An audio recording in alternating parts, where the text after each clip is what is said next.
Welcome in. I'm Devin Walsh. We appreciate your making WKRG News 5 your #1 choice for news at noon.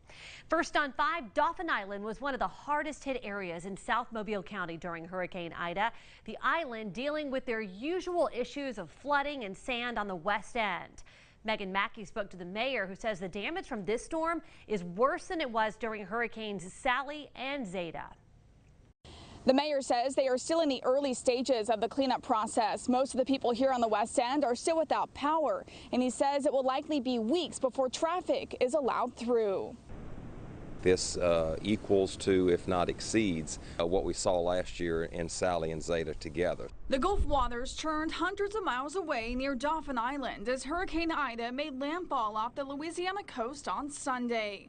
The effects certainly felt here. Storm surge pushing the sand and water onto Bienville Boulevard, knocking down power poles and making the west end impassable. I think it's going to take multiple weeks at least before we can get things to where you can get back down there without too much trouble. So it's going to take us quite a bit of time. The west end still without power and under a boil water order.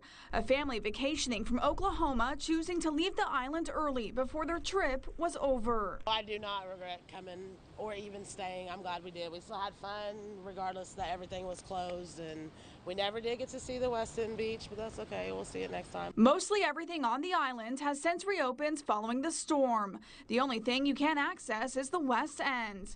While there are issues with sand, the mayor says the properties themselves appear to be okay. I don't see a lot of structural issues down there. It's really mostly that we have a lot of sand in a lot of the wrong places right now.